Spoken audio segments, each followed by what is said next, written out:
uh, my background in track and field started really early.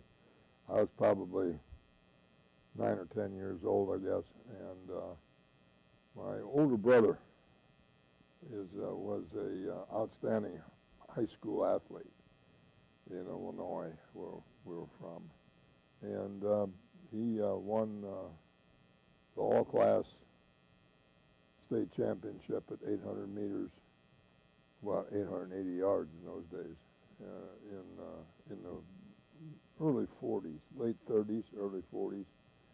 Um, and like, any other parents, my parents followed him all over creation. He, and they drugged me along, and so I got a start in seeing pretty good track and field at that time. He went on and was a full scholarship athlete at the University of Illinois, and won 2 Big Ten championships, and was on a national NCAA 4x400 championship relay team. And of course, just attending the meets that he would be in gave me some background as far as track and field is concerned. Now, the other side of the coin is that I was a rotten athlete, and I simply could not do anything with the ball games.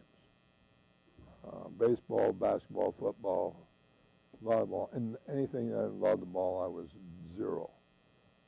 And like a lot of non-athletes, I gravitated toward those things that didn't require a great deal of athletic talent, and track and field is one of those events. And that's true today. There are kids today that I see on our team that are there because they're not very good athletes, to be very blunt about it. And they have their it's about the only thing they can do. And I went along. I was a very poor high school athlete. I think the best I ever did was like 4th in our district meet or so. Now, granted, our competition level in that part of the Cook County in Illinois was pretty good. There were, I think, in my senior year, the first 2 guys in the mile run both wound up being Olympians, and so that was pretty good competition. But even at that, it was just pretty average. I wasn't even going to go to college to start with. Wasn't a very good student. In fact, I was a very poor academically. I think I graduated in the lower quarter of my high school class. Really poor student. And I wasn't going to go to college until an assistant track coach at our high school talked me into it. And I said, well, who'd want me, And so he said, well, why don't you go to a state college? I knew I couldn't make it at the University of Illinois. That was just out of the question. And so I went to Northern Illinois at DeKalb, and probably the biggest influence in my life occurred there. I've happened to be fortunate enough to have a coach who was really, really a good track coach, a fellow named Carl Appel, and he's in the NAIA Hall of Fame, Coaching Hall of Fame. And Carl was just what I needed as a student athlete, and he was tough and really one way. I mean, he did stuff that today he'd get fired for. But he was very successful, and once you got into him, if you bought into what he believed in, boy, this guy was the limit. And I had a average to maybe a little bit above average college career. Was place winner in the national meet my senior year. Won my conference in senior year in the 800. And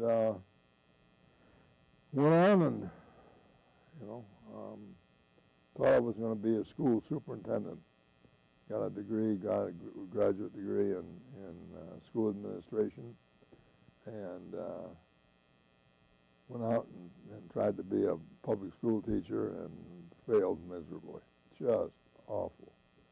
I got fired from my first job, got fired from my second job a year later.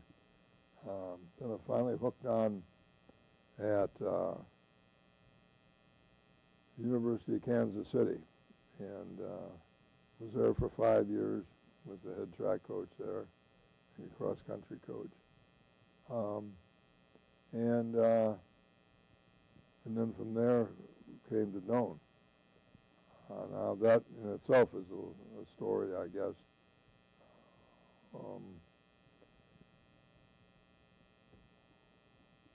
In 1961, spring 61, the University of Kansas City, which was a pretty good-sized school, 5,000 students, had a graduate school in dentistry, graduate school in education, graduate school in law, plus their undergraduate. Well, they were a private school and they were losing money to right and left. I mean, they were spending money that they didn't have. And so they ate up their endowment pretty quick. And as a cost-saving device before they later went out of business. What's now UMKC is University of Kansas City, the old University of Kansas City. They went out of business in about 63 or 4, and the state bought them up. They had some really high-priced property there. Anyway, I was there for 5 years and had some success. We had 2 or 3 All-Americans and a couple of Kansas Relays champions and stuff, but nothing, team-wise we didn't have hardly anything, just some individuals. As part of this cost-cutting program, they decided in 1961 that they were going to do away with athletics and unload them, save some money. Well, there wasn't nearly enough to save their college. And so we were out of jobs. No previous information. Woke up one morning and my wife was shaking me. You got to read the paper. I said, well, why do I need to? She said, you really need to read the paper. And there it was, we were all out of jobs, all coaches. And so I was looking for a job, and nothing worked, nothing, absolutely zero. Just stumbled along and took a job with the university as a maintenance guy, trimming hedges, just to keep body and soul together. I had a wife, 3 kids, and a house payments to make, and I'm trying to live on a maintenance guy's salary, which wasn't much in those days.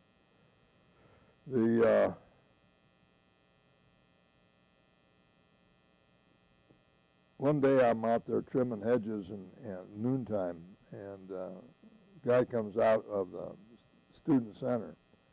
The fellow by name Bob Handy was the head of the student center there, and came out, and he had helped me with some track. He's a pretty good guy. He helped me with some track meets as an official and so forth. So he stopped and said, hey, how you doing? I said, not worth a dime. I said, I'm just terrible. I can't get a job. I've been turned down. I come in at second place in half a dozen jobs. And he said, well, you must have something. And I said, well, I got a card the other day from some little jerkwater college up in Nebraska, but I don't know anything about it. And he said, well, what's the name of it? And I said, well, you wouldn't know. He said, well, tell me. And I said, Doane College. And he said, I went to school there. I said, I graduated from there. He said, just a minute. Goes back in his office, comes back 5 minutes later. He said, come in here. I got a guy I want you to talk to. And it was Al Papik. And he was the athletic director, head track coach, head football coach here at Doane. And we visited for a little bit. He said, how fast can you get up here? We want to make a decision right now. I said, I can be up there by tomorrow morning. It's good. He said, I'll set it up for 9 o'clock tomorrow morning. You'll be here. So I went home and never even turned in my shears. I just went right home, took a shower, threw kids in the car, and away we went. And none of us had ever been up here before, and interviewed at a job, and it must have been what they were looking for.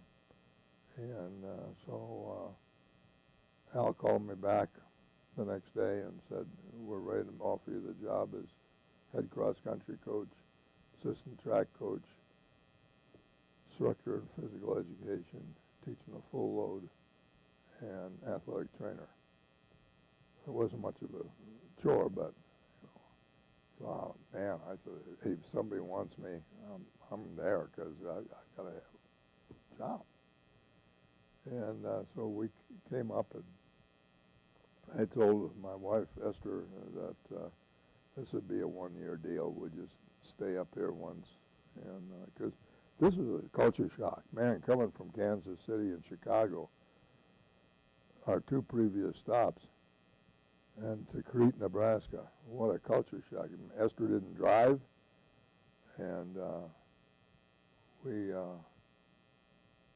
but I said, well, one year, and we give it a year and see how it works out, and if we'll move on. And so, 50 some odd years later, still here. So, yeah, my point in all of this is that God had a reason for putting me on this earth, and evidently part of that reason was to do some good with some kids in rural Nebraska. And certainly I'm more than satisfied with that. I've been offered a couple of D1 jobs, and really being here and in this setting with the people that are here and have been here in the past was just incredible. There's no way in any you could ever convince me that I would ever be in a better situation someplace else.